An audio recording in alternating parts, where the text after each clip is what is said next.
Em nome do Pai, do Filho e do Espírito Santo. Amém.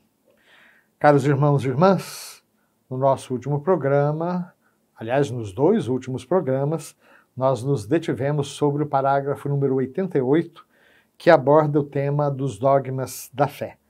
O magistério da Igreja, que recebeu, então, esse ofício de interpretar autenticamente a palavra de Deus, seja escrita, seja transmitida pela grande tradição, ele empenha plenamente a sua autoridade quando define dogmas, isto é, quando, utilizando uma forma que obriga o povo cristão à adesão irrevogável de fé, propõe verdades contidas na revelação divina ou verdades que têm com esta necessária conexão.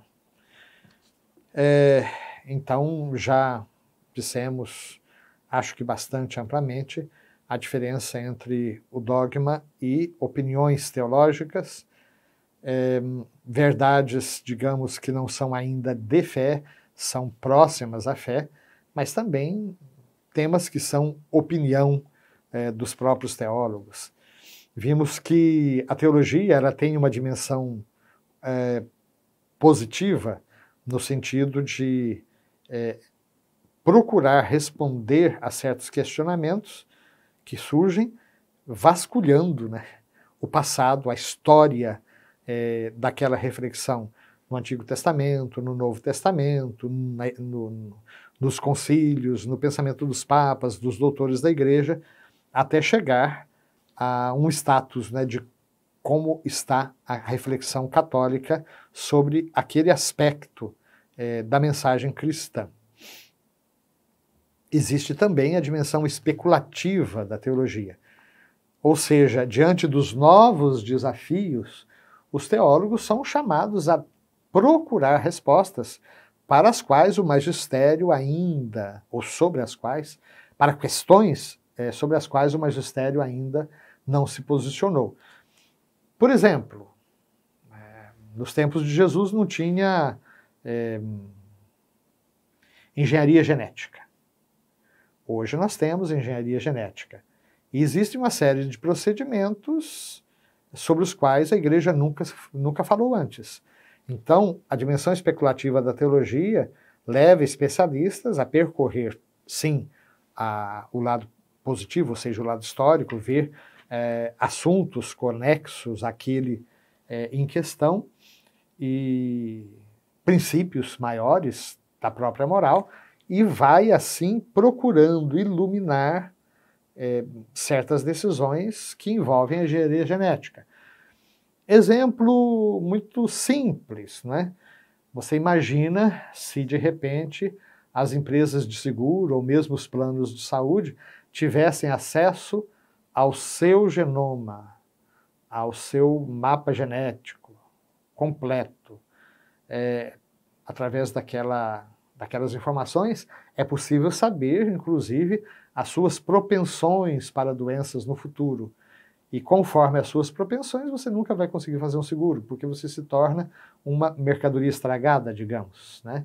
Então, parece que não é ético que as companhias asseguradoras e os planos de saúde tenham esse tipo de informação.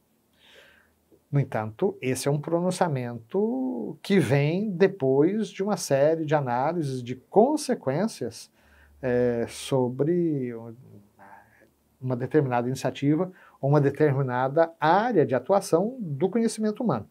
Aqui está, então, o papel especulativo da teologia, e que funciona normalmente nas questões sociais, por exemplo, né? Quais são as vantagens do capitalismo? Quais são as imoralidades do capitalismo, também do socialismo, do comunismo, seja lá de qual sistema que a gente esteja tratando. Como é que se faz isso? Existem os princípios básicos da doutrina social da Igreja, a dignidade da pessoa humana, a igualdade de todos, né? A pessoa a serviço, não a pessoa a serviço do Estado, mas o Estado a serviço das pessoas, né? A dignidade do trabalho, a dignidade ou o direito do salário, etc.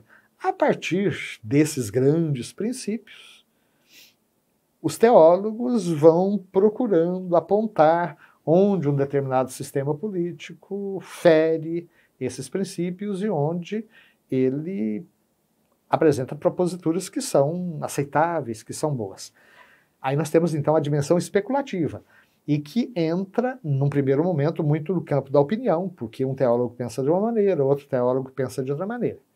A partir do momento em que o magistério assume uma determinada linha de reflexão, aquilo já passa a ser ensinamento do magistério da igreja. Mesmo assim, ainda não é dogma. Ou seja, não é tudo quanto é ensinamento, é reflexão, é oração do Ângelus, que os papas fazem, que a gente considera dogma. Essas reflexões podem ser feitas pro tempore, ou seja, para uma determinada situação. Mas a partir do momento em que o Papa usa uma fórmula que obriga todos os cristãos, de maneira irrevogável, a aderirem àquela verdade, ela passa a fazer parte do patrimônio da Igreja Católica. Tá bom, então acho que é suficiente isso para que a gente tenha uma noção mais clara sobre os dogmas da fé. Parágrafo 89. Existe uma conexão orgânica entre a nossa vida espiritual e os dogmas. Os dogmas são luzes no caminho de nossa fé, que o iluminam e tornam seguro. Na verdade, se a nossa vida for reta, nossa inteligência e nosso coração estarão abertos para escolher a luz dos dogmas da fé. Ou seja, quando a igreja empenha a sua autoridade para definir uma determinada verdade como pertencente ao patrimônio da fé católica, ou seja, como sendo uma verdade contida na revelação, ou então uma verdade que tem uma conexão necessária com a própria revelação, o magistério não faz isso apenas porque acha bonito ou porque decide assim de uma hora para outra. Não, o que está em jogo é a própria salvação, ou a própria integridade da transmissão do depósito da fé, que foi confiado por Deus à própria igreja. Então, existe essa conexão orgânica entre a nossa vida espiritual e os dogmas. Por exemplo, a partir do momento em que eu aceito a assunção de Nossa Senhora como verdade de fé, a bem-aventurada Virgem Maria, no fim de sua vida terrestre, foi elevada aos céus de corpo e alma, eu já tiro um monte de implicações para a minha própria vida. Maria foi a primeira redimida, ela experimentou em plenitude na sua própria vida a salvação de Jesus. Mas o que Deus realizou em Maria, a igreja espera para si. E eu espero para mim também. Ou seja, todos nós esperamos e cremos que no final dos tempos também os nossos corpos serão alcançados pela salvação de Jesus, e não só as nossas almas, né? Então existe sim uma conexão orgânica entre a nossa vida espiritual e os dogmas. Os dogmas são luzes no caminho da fé, sobretudo quando existem dúvidas.